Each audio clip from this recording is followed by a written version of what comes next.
Bonjour à tous les fans de Johnny Hooker, et comme promis, on va s'attaquer à un gros morceau qui est l'Open Tuning chez Johnny Hooker. Alors là, on a vraiment quelque chose d'essentiel parce que c'est sa première approche à la guitare et je pense c'est ce qui a structuré même sa manière de jouer en accordage standard. Mais comme il est plus simple de commencer par voilà, quelque chose qu'on peut jouer directement sans changer, sans modifier l'accordage de l'instrument, voilà, j'ai préféré commencer par du standard. Alors, l'open tuning chez Johnny Hooker, il le pratique surtout dans les années 40, dans les années 50. Et puis à partir des années 60, il va progressivement, pas l'abandonner, mais en tout cas arrêter d'en faire la structure essentielle de ses compositions, de ses blues. Alors c'est une question qui est particulière parce que tout comme on le retrouve en mi, c'est un chemin qui est un petit peu semé d'embûches, c'est-à-dire qu'il n'y a pas un accordage fixe en open tuning. Quelqu'un qui va vous dire Johnny Hooker c'est de l'open de sol ou Johnny Hooker c'est de l'open de la, c'est vrai et c'est faux en même temps. Ce qui compte dans l'open de Johnny Hooker, ce sont en fait les intervalles qui sont choisis entre les cordes. Comment sont organisés les intervalles? Et ça, c'est ce qu'on appelle de l'open en Spanish tuning. Voilà, si on devait répondre à la question de l'accordage de Johnny Hooker, ça serait en fait un accordage Spanish tuning. Pourquoi? C'est un accordage sur lequel on va avoir la quinte ici, sur la corde de mi. On va avoir la fondamentale corde de la. On va de nouveau retrouver la quinte corde de ré. On va retrouver la fondamentale corde de sol. On va trouver la tierce en corde de si. Et on va trouver la fondamentale de nouveau en corde de mi. Voilà, c'est ça qu'il faut retenir sur l'open tuning de Johnny Hooker, parce que tout le reste, ce sont des modulations. Je pense que le cœur, le préférentiel de Johnny Hooker sur l'open tuning, ça serait plutôt sans capodastre, ça serait plutôt un open de la. Si vous voulez faire un open de la, je reprends mes notes, hein, j'ai fait un petit guide sur Johnny Hooker. En open de la, vous pouvez accorder la guitare avec mi, la, do dièse et mi. Ça sera la même répartition d'intervalles qu'on vient de voir que si vous êtes dans un accordage en open de sol qui serait ré, sol, si, ré. Et en fait, bon, j'ai tendance à dire c'est plus souple de jouer et assez rapide de baisser d'un ton 3 cordes sur la guitare. Donc moi je me suis mis en open de sol. Open de sol, je le basculerai facilement en open de la en mettant mon capot deuxième case. À ce moment-là, je vais avoir l'accordage qui va utiliser par exemple sur les modern recordings. Mais c'est un petit filou comme on connaît bien.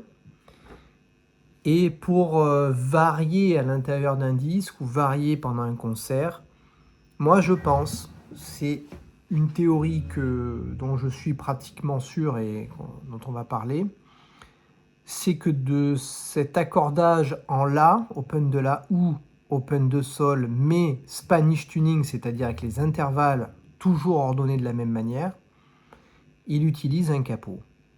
Et ça s'entend sur un album qui est, je pense, absolument capital dans sa discographie, c'est les enregistrements Jack on Diamonds.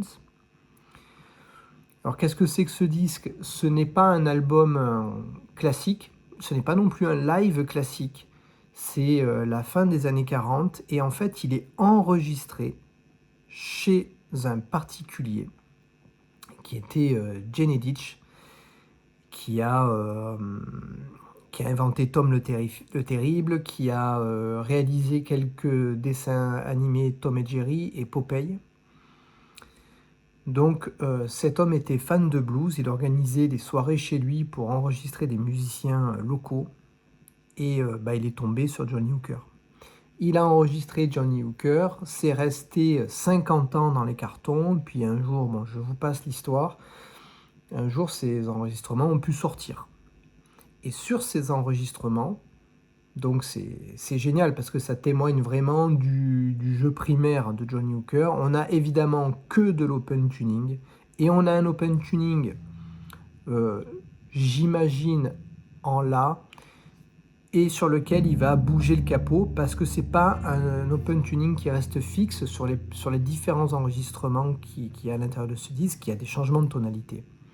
Donc moi je vois mal Johnny Hooker se réaccorder comme ça en live sans arrêt alors qu'il est en public. Je suis assez convaincu de la thèse du capot d'astre. Et d'ailleurs c'est pour ça que sur cette chaîne j'ai mis une des très rares photos sur la photo de profil où on peut distinguer un capot sur son manche de guitare.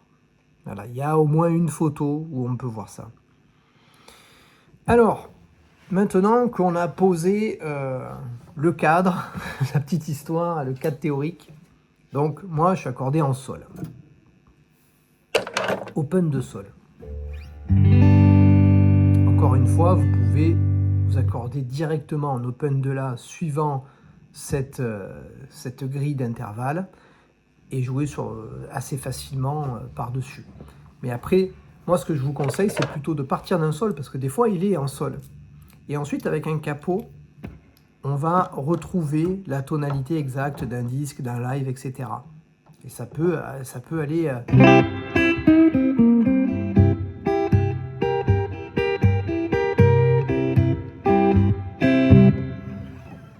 Ça peut aller assez haut. Donc, après le jeu de Johnny Hooker en open, eh bien, il est très similaire à ce qu'il va faire en accordage standard, c'est-à-dire qu'il va utiliser des briques. Il va vraiment très souvent jouer du one chord, ou alors il va faire quasiment un one chord et de temps en temps il va placer le 4e degré.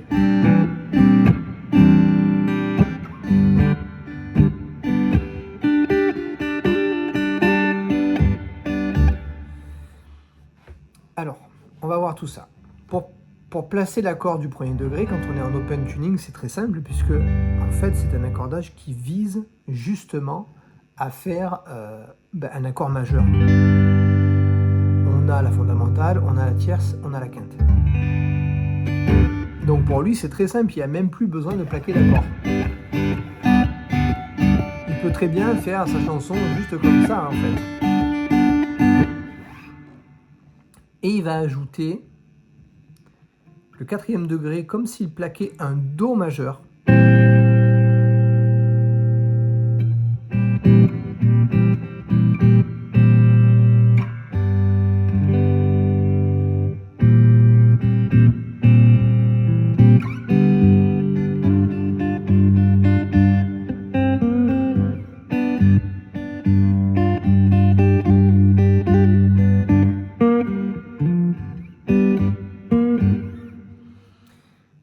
Corde à vide, Do majeur, et ensuite on va passer sur des petits gimmicks, dont le principal va être un glissé,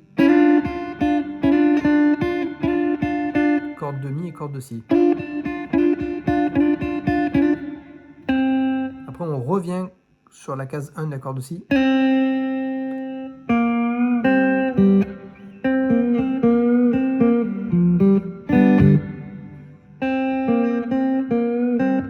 Faire un petit bend sur la corde de Sol, 3e case.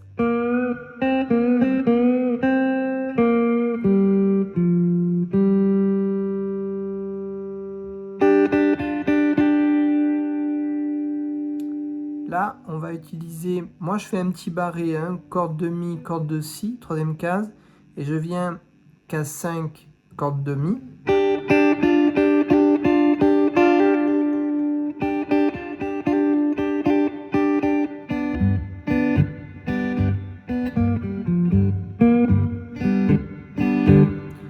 après, vous savez, quand vous êtes en open tuning comme ça, type Spanish,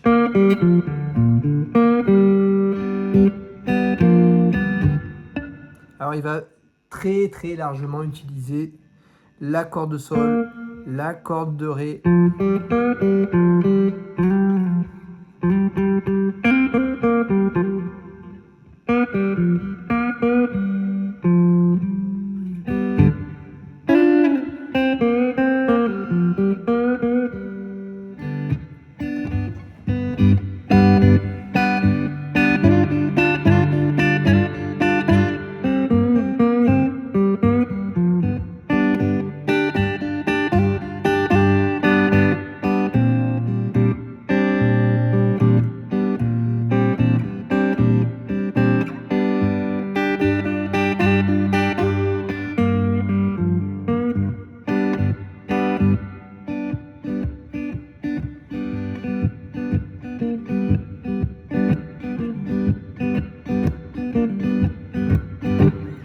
après il va varier les rythmes, etc. Je répète parce que j'ai peur de toujours, comme j'improvise ces vidéos, toujours peur que ce soit complètement le foutoir. Corde à vide, on a l'accord majeur principal, vraiment ce sur quoi on a la structure fondamentale de la chanson, sur laquelle vous allez essayer de copier le rythme qu'il applique. Après, la deuxième structure fondamentale, bien souvent, il va utiliser un accord de 4e degré qui va se jouer comme si on jouait un Do majeur.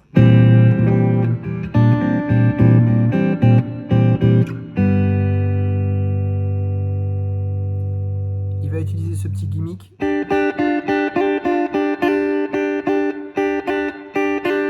peu comme un 5e degré. Mais il ne va pas être forcément placé comme le 5e degré. Le glisser.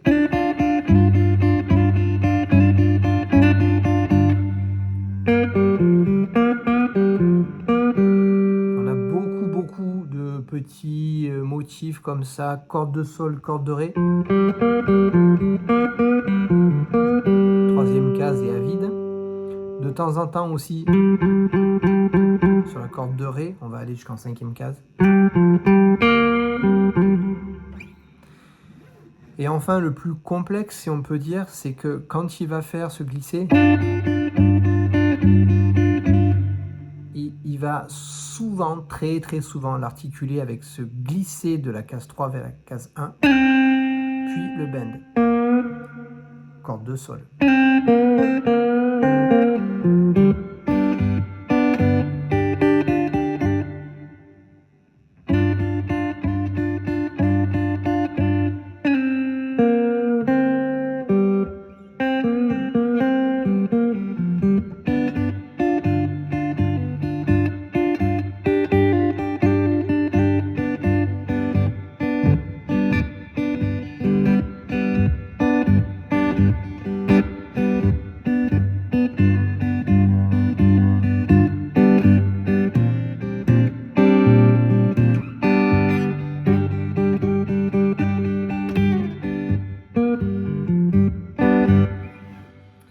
Si vous voulez vous amuser à jouer par-dessus l'album Jack on Diamonds, vous pouvez vous saisir de votre capot, vous accorder donc en sol ou en la, peu importe, mais toujours suivant la même répartition des intervalles. Et ensuite, là, on y va.